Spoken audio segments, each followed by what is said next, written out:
it's April. This is the first wrap-up of 2018. So we're gonna get into it. I'm really excited because so far the reading year has started out extremely well. I'm so excited about my reading right now. I have been reading more than I ever expected. I don't know what is going on right now, but I'm just going to run with it. These books right here are all the books that I am now going to proceed to tell you all about, because you need to know these things. The first book that I want to talk about is Alanna, The First Adventure by Tamera Pierce. This year I am doing a Tortall read-along. I want to get through all of Tamera Pierce's books because I love them so much, and she has a new one coming out this year. I really truly enjoy the Song of the Lioness series, which this is the first of.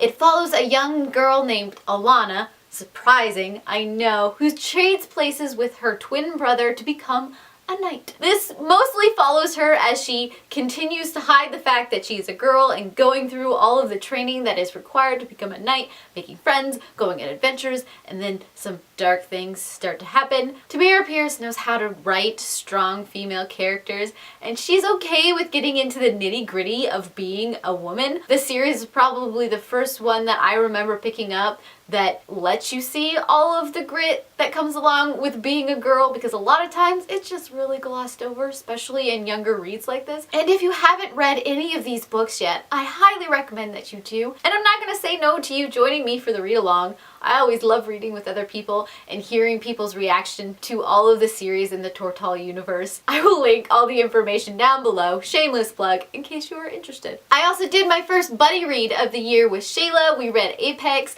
by Lackey. This is the third book in the Hunter series. It follows Joy, who is a hunter of monsters. See, the thing is, the earth has been hit by some not so good things, and that in turn has released all of these mystical beings into existence.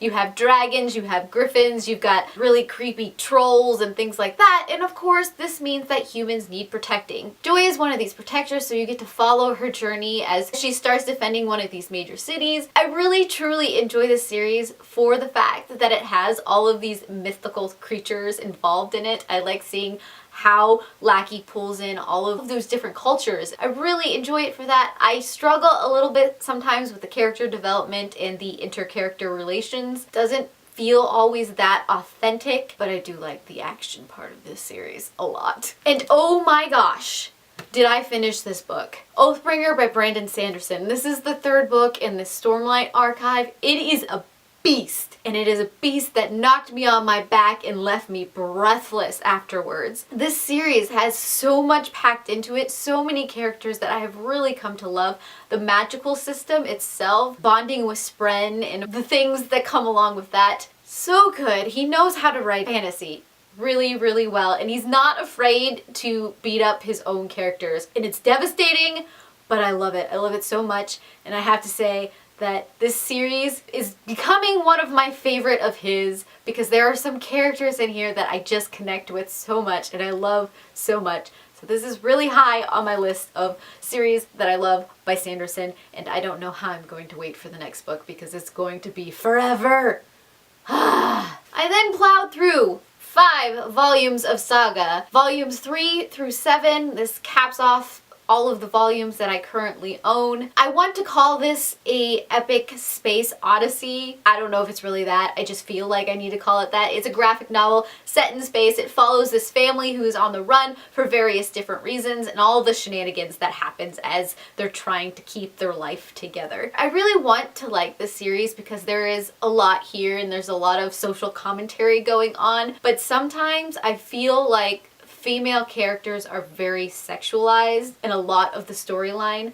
I'm all for female empowerment, and there are some very strong females in this story, but there is a lot of sexual things that go on in this series. I mean, a lot. So I give a fair warning to anyone who's thinking about picking up this series.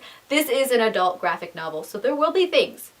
There will be a lot of things. And then finally, there is Snow White by Phelan. This is also a graphic novel. It takes Snow White, sets it in the 1920s, and it runs with it. I really like the illustration style. It's that black and white. It's gritty. It's New York style. It really matches the time era. And though it takes Snow White and puts it in New York 1920s, there isn't a lot of things that go on in the story. You get the traditional Snow White storyline, and there's probably only maybe 60 words throughout this whole story, so it reads really, really quickly. At points I wanted more from it, but I know that with graphic novels sometimes you have to just let the pictures do the talking rather than, of course, the dialogue and the words. And while I did like the story, I almost was left wanting more. It was too simple.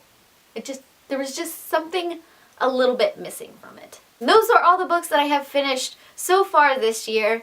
Tell me down below how your reading life is going so far, and I heart your beautiful faces. Bye.